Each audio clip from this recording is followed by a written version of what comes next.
Hello guys, welcome back to Pragyan IAS. तो आज हम इस वीडियो में आपके लिए जो लीगल टर्मिनोलॉजीज़ की, इससे पहले हमने 2 वीडियोस जो है पहले से ही यूट्यूब पे डाली हुई हैं। तो आज हम नेक्स्ट वीडियो लेके आ रहे हैं आप लोगों के लिए, जिसमें हम कुछ लीगल टर्मिनोलॉजीज़ के बारे में बात करेंगे जो आपके जो जूनियर असिस्टेंट हाई कोर्ट का पेपर है उसके लिए आप हेल्पफुल रहने वाली हैं।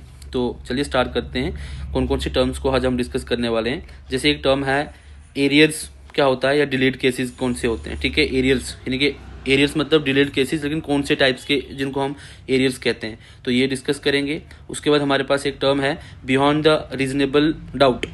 क्या होता है बियॉन्ड द रीजनेबल डाउट? ठीक है, it is nothing but a criminal proof होता है। ठीक है, इसके बारे में डिस्कस करेंगे। फिर है कन्विक्शन। क्या होता है? Finding of the guilt of कोई भी जो पर्सन क्राइम करता है, तो उसके बारे में ये डिस्कस करेंगे। फिर हमारे पास एक है एक्स पार्टे। क्या होता है? इंपॉर्टेंट टर्म है एक्स पार्टे, आई थिंक पहले भी डिस्कस किए मैंने। तो उसके बाद है इंडिजेंट पर्सनस फाइनेंशियल हार्डशिप। ठीक है, फिर क्या होता है मोडस ऑपरेंडी। क्या होता है ये टर्म डिस्कस करेंगे। उसके बाद हमारे पास है पब्लिक प्रोसिक्यूटर कौन होते हैं, इनको डिस्कस करेंगे। उसके बाद है रेक्टस रियोस। क्या होता है रेक्टस रियोस, उसके बारे में डिस्कस करेंगे। बोनाफाइड क्या होता है ये डिस्कस करेंगे। ठीक है, तो ये टर्म्स कुछ इंपॉर्टेंट है आज के लिए, जिनको हम आज की इस वीडियो में डिस्कस करने वाले हैं। ठीक है, तो चलिए स्टार्ट करते हैं। देखिए हमारे पास एक टर्म है दैट इज एरियर। एरियर्स क्या होता है? एरियर एक ऐसी टर्म होती है जो यूज़ की जाती है उन केसेस के लिए जो डिलेड केसेस होते हैं। ठीक है, लेकिन ऐसे देखो डिलेड केसेस, काफ़ी सारे केसेस जो डिलेड केसेस होते हैं कोर्ट में, आपको पता है कि हमारे पास कोर्ट्स में काफ़ी केसेस जो होते हैं वो डिलेड चल रहे होते हैं।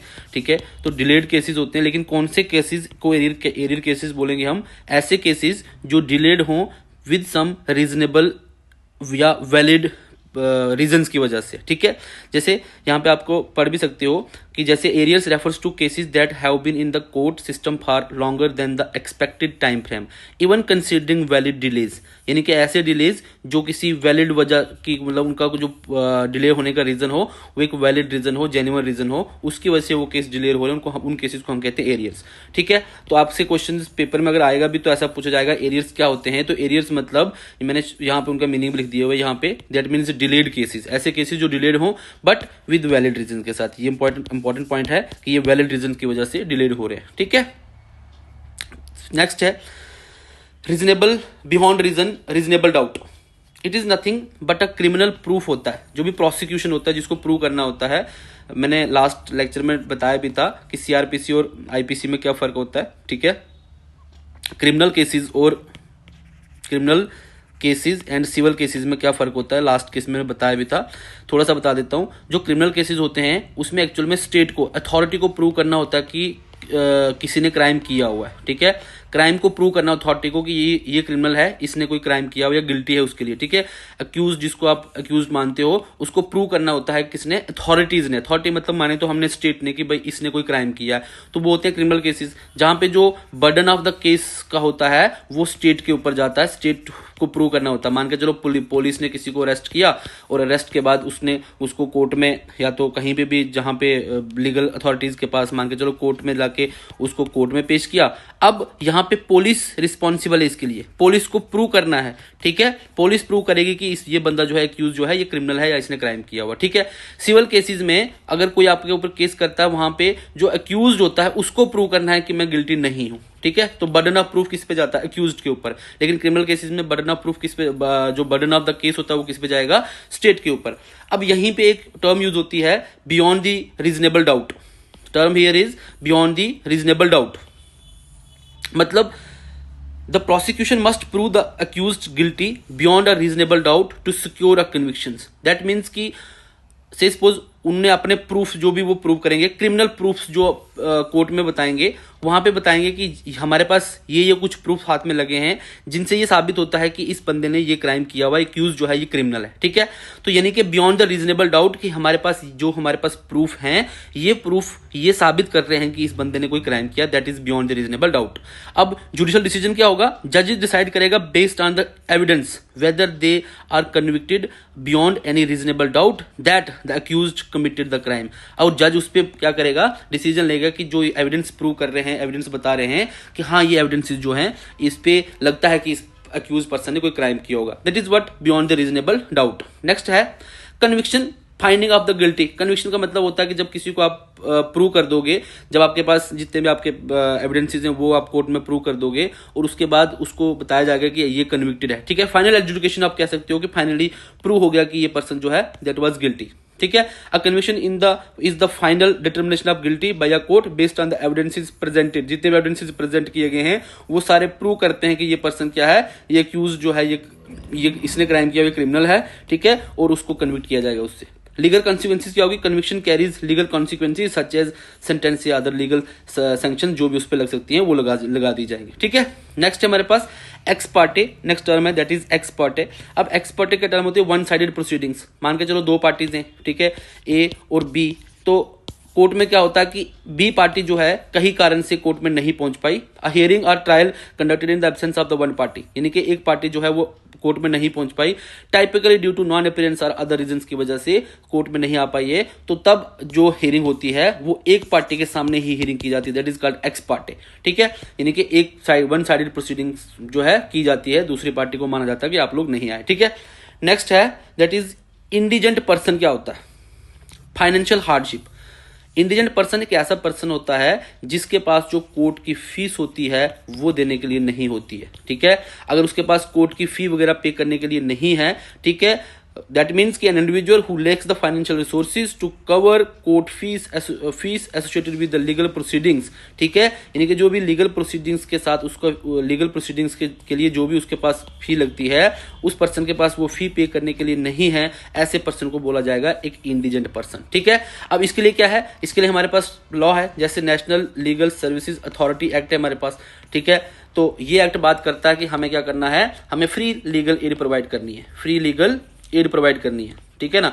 अब कोर्ट के पास जाके कई लोग होते हैं ऐसे, जैसे फीमेल्स या तो किसी डिजास्टर से पीड़ित लोग जो होते हैं, उनके पास पैसे नहीं होते हैं कोर्ट की फीस को भरने के लिए, तो वो कोर्ट में जाके बोलेंगे कि we are an indigent person, हमारे पास कोर्ट की फीस जो फाइनेंशियल हार्डशिप है हमारे पास कोर्ट फी देने के लिए नहीं है, तो कोर्ट क्या करेगा, अंडर नालसा एक्ट के अंदर उनको फ्री लीगल जो है असिस्टेंस प्रोवाइड करेगा, यानी कि जो प्रोसिक्यूटर्स होते हैं, यानी कि जो एडवोकेट्स होते हैं, गवर्नमेंट एडवोकेट्स, वो उनको प्रोवाइड करेंगे, उनके बिहाफ पे वो लोग लड़ेंगे, ठीक है। कोर्ट असिस्टेंस और बाकी भी जितने भी फी वगैरह खर्चे होते हैं उनको वो फी वगैरह जो है वो इस एक्ट के अंदर माफ कर दिए जाएंगे, या तो इस एक्ट में जो पैसा होता है वहां से दे दिया जाएगा। कोर्ट असिस्टेंस, कोर्ट में provide assistance to indigent individuals to ensure access to the justice including the waivers of the fees, माफ कर सकते हैं उनकी फीस, और जस्टिस प्रोवाइड करवाने के लिए उनको एक फ्री लीगल प्रैक्टिशनर जो है वो प्रोवाइड कर दिया जाएगा, ठीक है। तो this is called indigent person, ये बहुत इंपॉर्टेंट टर्म है, ऐसी टर्म्स पेपर में पूछने के काफी चांसेस रहते हैं। नेक्स्ट है मोडस ऑपरेंडी, क्राइम पैटर्न। अब देखो हमने ऊपर देखा बियॉन्ड द रीजनेबल डाउट, ठीक है। अब दूसरा है इसमें मोडस ऑपरेंडी। देखो दोनों टर्म्स इसलिए मैं इकट्ठे बता रहा हूं। बियॉन्ड द रीजनेबल डाउट में हमने देखा कि जो भी एविडेंस जो प्रोसिक्यूटर्स थे, यानी कि जो पुलिस थी, जितने भी उन्होंने एविडेंस प्रोवाइड करवाए, उन्होंने उसमें बताया कि हमारे पास ये सारे एविडेंसेस हाथ में लगे हैं जिससे ये प्रूव होता है कि इस बंदे ने ये क्राइम किया है, ठीक है। क्राइम सीन्स पे हमने इसके हैंडप्रिंट्स देखे और बाकी चीजें, ठीक है। अब मोडस ऑपरेंडी होता है कि जो चीज हमने वहां पे पाई कि इस बंदे ने कोई अगर एक्ट किया है तो वो कैसे किया है, क्राइम का पैटर्न कैसे रहा होगा, ठीक है। हम जब वहां पे पहुंचे तो प्राइम एफिसिया जो था वो हमें देखा कि ये चीजें हमें वहां पे मिली, जिससे हम ये अनुमान लगा रहे हैं कि उसने ये काम ऐसे किया होगा, उसका जो क्राइम पैटर्न है वो ऐसा रहा होगा। Crime methods refers to the distinct methods और pattern used by the criminal to commit a crime. Investigative tools understanding the modus operandi can assist law enforcement in identifying and apprehending the crimes, की उसने crime कैसे किया होगा, accordingly फिर उसको सजा होती है। अब हमारे वहां पे आईपीसी और सीआरपीसी जो थे, जैसे आईपीसी और सीआरपीसी उसमें प्रॉपर दिया होगा कौन सा क्राइम कैसे, अगर वो क्राइम किया गया, जैसे क्राइम्स होते हैं, मर्डर एक हीनियस क्राइम होता है, तो प्रॉपर उसमें बताया गया होता है कि कौन सा मर्डर कैसे किया गया। क्लियर। नेक्स्ट आ गया पब्लिक प्रोसिक्यूटर कौन होता है, तो पब्लिक प्रोसिक्यूटर वो पर्सन होता है जो स्टेट को रिप्रेजेंट करता है, ऐसा एडवोकेट जो स्टेट को रिप्रेजेंट करे, represent the state in criminal trials में प्रेजेंटिंग एविडेंसेस और आर्ग्यूइंग फॉर कन्विक्शंस के लिए, ठीक है। Independence, public prosecutor typically independent of the policy and police and accused ensuring their fair proceedings को इंश्योर करवाने के लिए। ना तो वो पुलिस के साथ होता है, ना तो एक्यूज के साथ होता है, बस वो क्या होता है, एक स्टेट को रिप्रेजेंट कर रहा होता है। ठीक है, स्टेट को रिप्रेजेंट कर रहा होता है कि जो भी मेरे पास एविडेंसेस आए हैं, ये एविडेंसेस को एक प्रॉपर तरीके से जो भी जज होगा, ठीक है, उस जज के सामने उनको प्रूफ बताए जाएंगे और बताया जाएगा कि इसने ये काम ऐसा किया है। दैट वाज पब्लिक प्रोसिक्यूटर, जो स्टेट को रिप्रेजेंट करे। कहानी खत्म। ठीक है, स्टेट का रिप्रेजेंटेटिव। नेक्स्ट हमारे पास है एक्टस रियोस। क्या होता है? It is nothing but an illegal act होता है, फिजिकल एक्ट और omission that constitute the crime. एक ऐसा एक्ट जिसको हम क्राइम मानते हैं उसको बोलते हैं एक्टस रियोस। Acts Rios. ठीक है, तो सिंपल है, आपको ज्यादा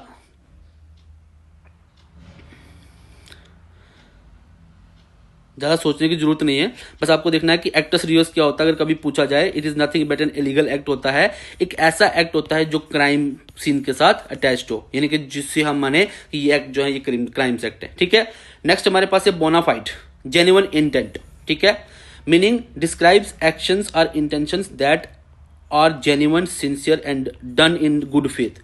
बोनाफाइड मतलब देखो, ऐसे भी आपको पता है कि बोनाफाइड हमें कभी कॉलेज वाले बोनाफाइड देते थे। ठीक है ना, कि ये पर्सन जो है हमारे कॉलेज से पढ़ा हुआ है, ही वाज जेन्युइन है, सिंसियर है, डन इन जो भी इसने किया हुआ है, तो हमारी यूनिवर्सिटी से एक फेयर वे में इसने डिग्री ली है। ठीक है, तो उसको हम बोलते हैं बोनाफाइड। ठीक है, लीगल सिग्निफिकेंस क्या है? It is used in the legal context to distinguish legitimate actions from those done with the malicious और डिसेप्टिव इंटेंट। ठीक है, यानी कि अगर आप किसी ने आपको ऑब्जेक्शन लगाया कि आपने जो भी काम किया है वो मैलिशियस है, ठीक है, या तो इलीगल है या तो अंडर द लॉ नहीं किया है, उसको प्रूव करने के लिए कोर्ट आपको क्या करेगा? बोनाफाइड प्रोवाइड करेगा कि जो भी इसके पास लीगल जो भी इसने काम किया है दैट वाज लेजिटिमेट।